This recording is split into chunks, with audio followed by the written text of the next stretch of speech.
तो इससे पहले हम आपके लिए पढ़ा चुके हैं कानड़ देवाला जालौर के चौहान कि परिस्थितियों से कभी भविष्य नहीं बदलता, परिस्थितियों से कभी भविष्य नहीं बदलता, भविष्य बदलता है सिर्फ वर्तमान में किए गए निर्णयों से। ये हमारे TRS बालाजी लिखते हैं जो कि हमारे चैनल संचालक हैं। तो ठीक है, इससे आगे हम आज आपको रणथंभौर के चौहान पढ़ाएंगे। तो रणथंभौर के चौहान,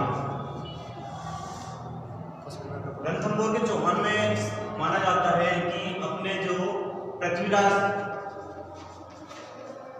थर्ड थे, पृथ्वीराज थर्ड के जो बेटे थे उनका नाम था गोविंद। इन्होंने सबसे पहले जो नींव रखी थी 1194 ईस्वी में। कब रखी थी?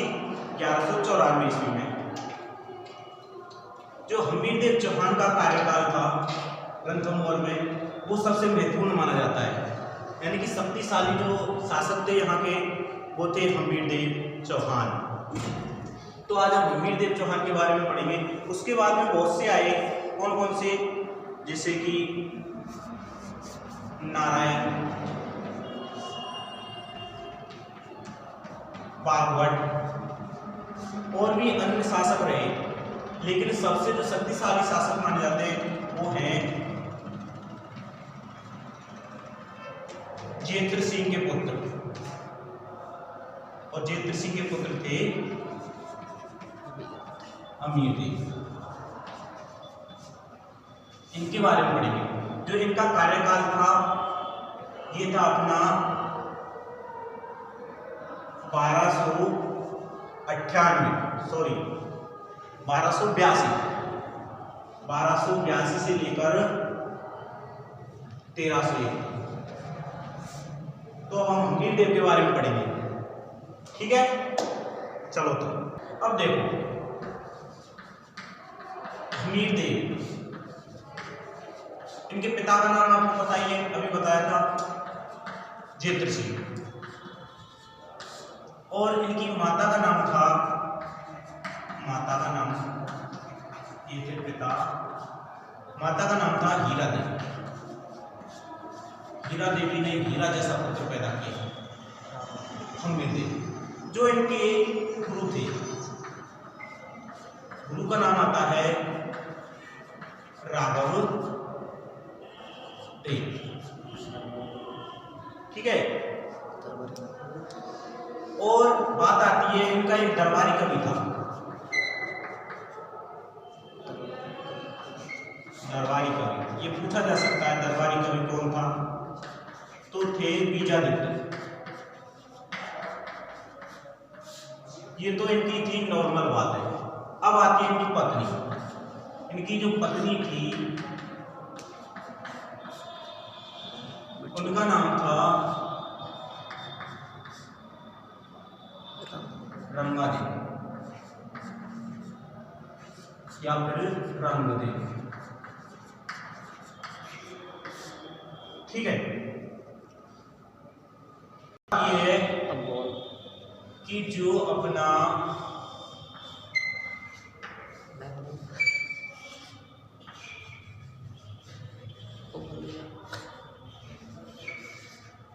ये अपना यहाँ पे पड़ता है सवाई माधोपुर, और सवाई माधोपुर में अपना है रणथंभौर का किला। बात आती है कि जो रणथंभौर का किला है, ये सेकंड ग्रेड में क्वेश्चन आया था कि जो किला है उसका जो प्रवेश द्वार है, जो प्रवेश द्वार है उसका क्या नाम है, तो उसका नाम है नवलखा या नवलखा दरवाजा या फिर नवलखा। ये सेकंड ग्रेड में आ चुका है। वैसे प्रवेश द्वार होते हैं वो अधिकतर कम ही आते हैं, जैसे कि दरवाजों का नाम होता है बहुत कम आते हैं, क्योंकि जो हिंदू प्रथा में प्रचलित है, जैसे कि हनुमान जी का मंदिर देवी माओं के बहुत नाम हैं, गणेश जी का मंदिर, विष्णु भगवान का मंदिर, तो ऐसे बहुत नाम हो सकते हैं, लेकिन जो नवलखा ये सबसे अलग है, इसलिए ये आया था। तो यह कर दो। तो रणथंभौर के शासक थे हम्मीरदेव,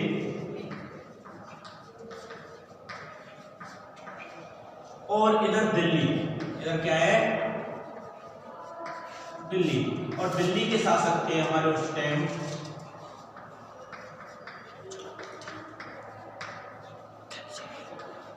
जलालुद्दीन खिलजी, वारे खिलजी। तो जलालुद्दीन खिलजी ने इस पे आक्रमण किया, किस पे, रणथंभौर पे।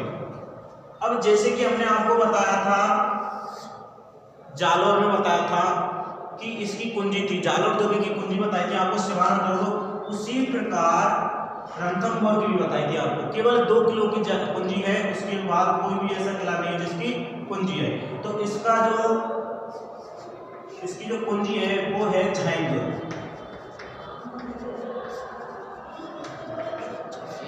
और झाइन दुर्ग का जो उस समय राजा था वो था गुरुदास सैनी। भाई देखो, सैनियों का जिक्र इतिहास में पहली बार यही आता है, जो मालियों का, माली बोलते हैं देखो। तो गुरुदास सैनी था, और गुरुदास सैनी को हरा दिया गया, और इस पर झाइन दुर्ग पे अधिकार कर दिया। लेकिन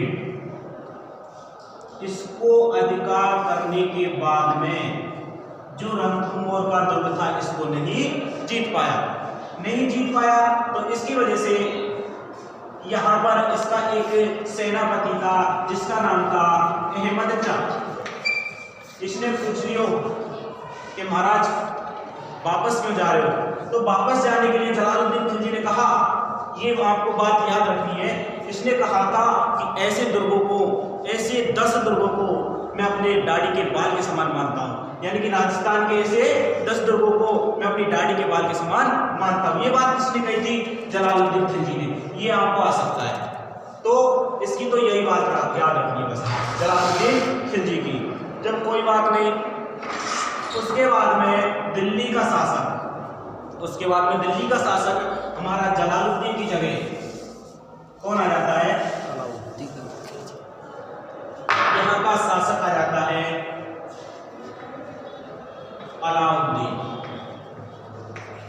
अलाउद्दीन खिलजी, वारे खिलजी।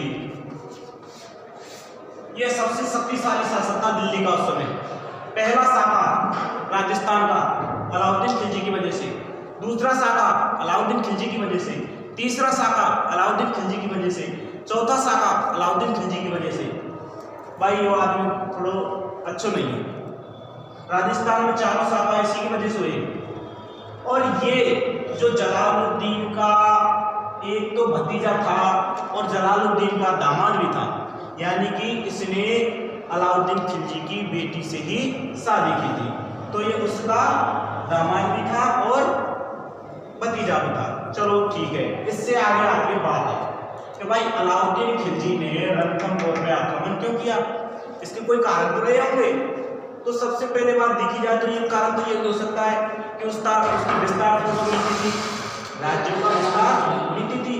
दूसरी बात, वो सबको जीतना चाहता था, एक स्थान को दूसरे स्थान को तीसरे को ऐसे अपने राज्य में मिलाना चाह रहा था अलाउद्दीन खिलजी। ये भी हो सकता है, लेकिन जो इसके मुख्य कारण है वो कहां से मिलते हैं? एक तो मिलता है अमीर खट, एक मिलता है अमीर रासो, और अपना तीसरा मिलता है अमीर महाकाव्य। अब बात आती है कि इनको किस किस ने लिखा। देखो भाई, अपना अमीर हट है वो लिखा था चंद्रशेखर।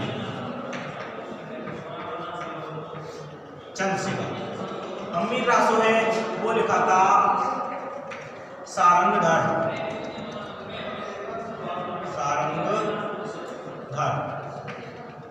इसका दूसरा नाम भी मिलता है, वो है जोधरा। क्या मिलता है, जोधराज मिलता है। और तीसरा हम्मीर महाकाव्य ये लिखा था नयन चंद सूरी। अब बात ये आ रहा है गुरु जी याद करवे में थोड़ो भूल जाने कोने का लिखो। तो देखो हम्मीर हट तो चंद्रशेखर ने भी की थी ना कि चाहे मैं अपनी गोली से मर जाऊंगा लेकिन अंग्रेजों के हाथों से नहीं मरूंगा। तो हम्मीर हट तो किसने लिखा था, चंद्रशेखर ने। इसको ऐसे याद रख लेना,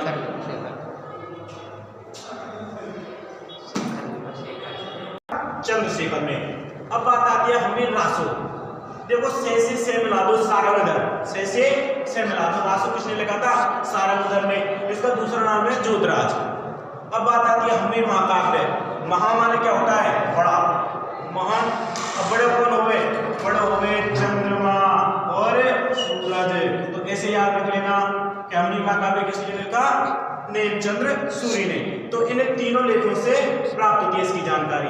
अब जानकारी कैसे प्राप्त होती है कि यहाँ पढ़े भाई गुजरात, ये पढ़े यहाँ गुजरात पड़ता है और गुजरात में एक मंदिर है जिसका नाम है सोमनाथ का मंदिर। एक बार क्या होता है कि जो सोमनाथ के मंदिर को लूटने के लिए दिल्ली से नुसरत खां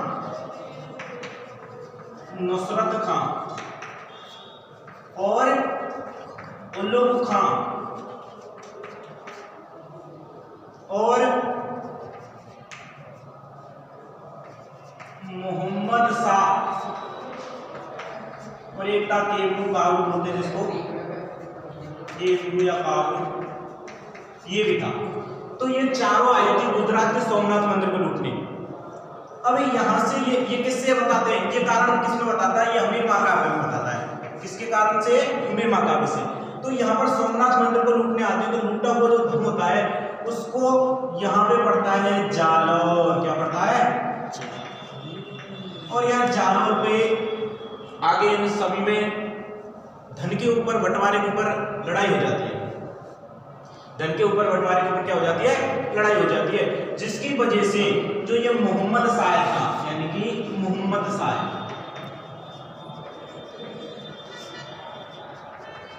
ये इसको यहां से लूट के और कहां पहुंच जाता है, रणथंभौर।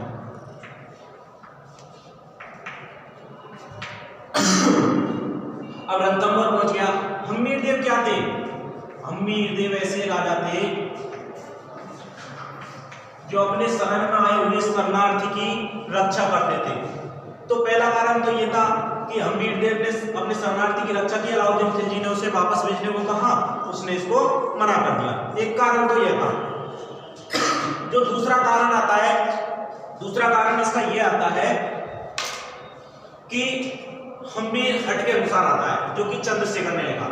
इसमें दूसरा कारण यह आता है कि जो अलाउद्दीन खिलजी की जो मराठा बेगम थी, अलाउद्दीन खिलजी की जो मराठा बेगम थी उसका नाम था चिमना।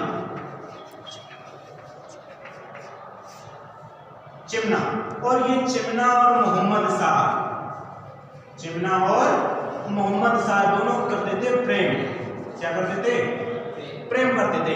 ये बताते हैं हमारे हम्मीर हट के अनुसार चंद्रशेखर कि ये मोहम्मद शाह और चिमना जो बेगम थी, मराठा बेगम, ये दोनों प्रेम करते थे। इसका पता चल गया किसको, अलाउद्दीन खिलजी। इसका पता किसको चल गया, अलाउद्दीन खिलजी को। अलाउद्दीन खिलजी कहने लगे क्या, मैं चाहूं तुझे किसी और को तू चाहे यारा।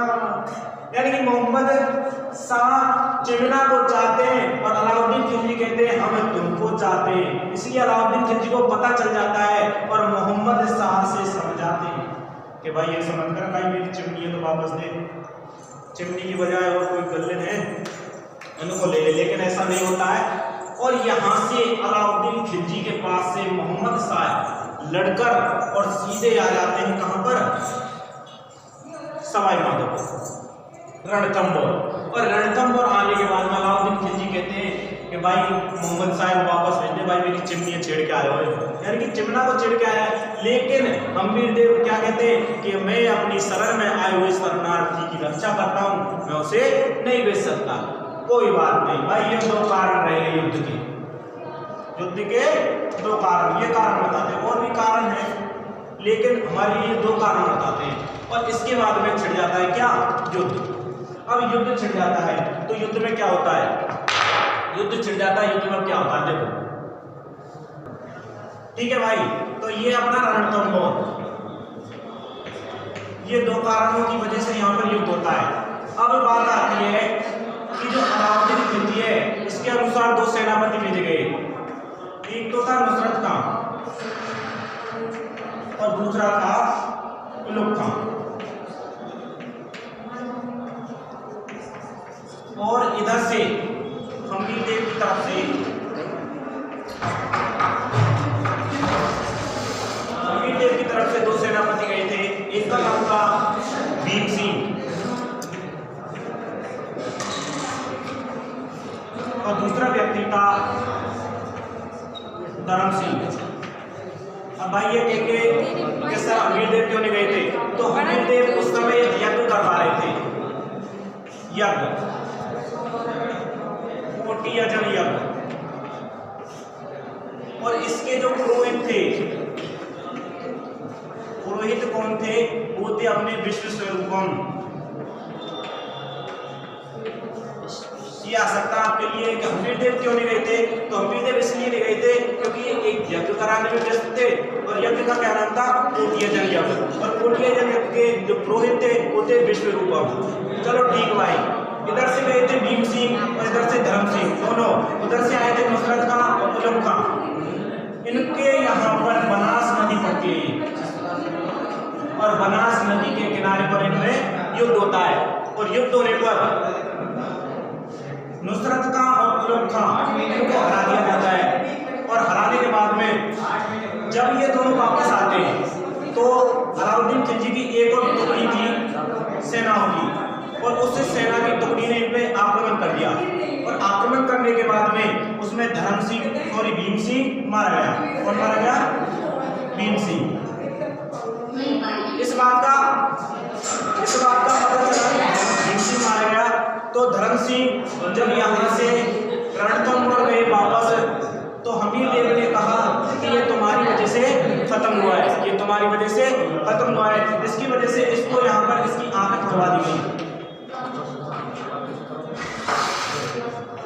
और इसकी जगह पर सेनापति लगा दिए गए। ये था पहला युद्ध अलाउद्दीन खिलजी और उलुग खां और नुसरत खां के बीच में, अलाउद्दीन खिलजी और नुसरत खां के बीच में। चलो ठीक है, उसके बाद में पुनः युद्ध हुआ, उसके बारे में बताइए। इसके बाद में दोबारा से नुसरत खां और वही उलुग खां, दोबारा से उलुग खां नुसरत खां आए और उन्होंने इस दुर्ग पर घेरा डाल दिया। और घेरा डालने के बाद पर यहाँ से उलुग खां मारा गया, सॉरी नुसरत खां मारा गया दोबारा से। तब उलुग खां ने और सेना बुलाने के लिए कहा, तो अलाउद्दीन खिलजी स्वयं यहाँ पर आ गए थे। और अलाउद्दीन खिलजी के साथ में एक और व्यक्ति आया था जिसका नाम था अमीर खुसरो। ये इसके दरबारी कवि थे अमीर खुसरो, ये भी इनके साथ साथ आए थे। और आने के बाद में यहाँ पर हुआ था युद्ध। यहाँ पर क्या हुआ, युद्ध हुआ। और युद्ध में हम्मीर देव चौहान अपनी पत्नी रंगदेवी से कहकर गए थे कि अगर हम युद्ध लड़े और युद्ध में लड़ने के बाद में अगर आपको हमारे झंडे दिखाई दे तो आप समझना हम जीत गए, अगर काले झंडे दिखाई दे तो आप समझना हम हार चुके, तो आप अपना जोहर कर लेना। ये बात कहकर और हम्मीर देव युद्ध में चले गए। और हम्मीर देव जब युद्ध में गए तो युद्ध तो बताते गए, युद्ध तो जीत चुके थे, हम्मीर देव युद्ध तो जीत चुके थे।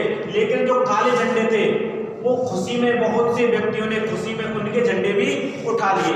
और झंडे उठाने की वजह से रंग देवी और इसकी बेटी थी, उसका नाम था पदमला। उसका दूसरा भी नाम था। तो उन्होंने अपने और भी रानियों के साथ में और जल जौहर कर लिया। क्या कर लिया? जल जौहर। उसके बाद में हमीर देव बताते कि हमीर देव ने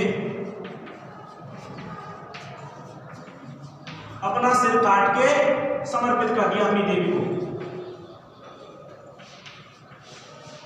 सिर काट के। और 1301 में यह साका पूर्ण हुआ। अब बात आती है साका किसे बोलते हैं? जो इतिहास के बच्चे होते हैं वो तो आराम से जानते हैं साका किसे बोलते हैं। साका बोलते हैं जिसमें केसरिया और जौहर। थोड़ी वीडियो ज्यादा बड़ी हो जाती है, इसकी वजह से थोड़ा जल्दी बता रहा हूं कि केसरिया और जौहर दोनों होते हैं। केसरिया में क्या होता है? केसरिया कलर जानते हो, जो कि झंडे में सबसे ऊपर होता है, बलिदान का प्रतीक। यानी कि जो अपने वीर थे, राजा महाराजा, ये बलिदान को प्राप्त कर लेते युद्ध के समय, तो उसमें तो बोलते हैं उसको केसरिया। और जौहर, ये दो प्रकार का होता है जौहर, एक तो जल जौहर और एक होता है अग्नि जौहर।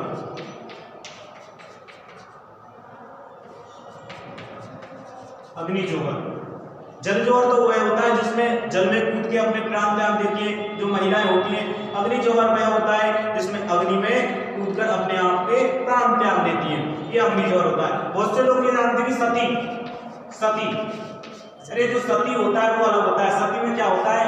महिला खुद अपनी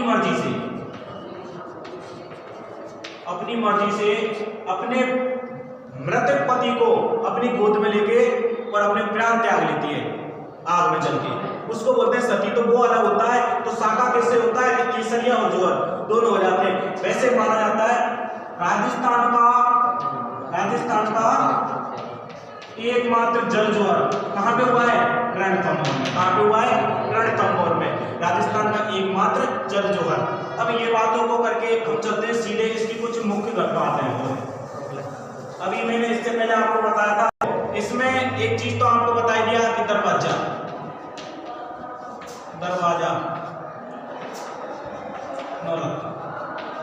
जो कि प्रवेश द्वार, ठीक है। उसके बाद में बात आती है कि इसमें 32 खंभों की छतरी है।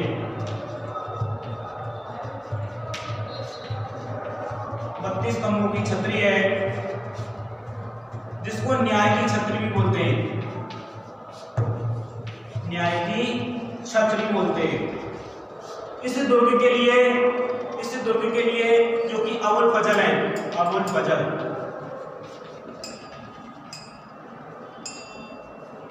उन्होंने बात कही थी, क्या कही कि बाकी जो सभी दुर्ग हैं वो नंगे हैं, केवल ये जिसने कपड़े पहन रखे हैं। यानी कि बाकी सभी दुर्ग नंगे हैं, केवल यही दुर्ग है जो कि बख्तर बंद है।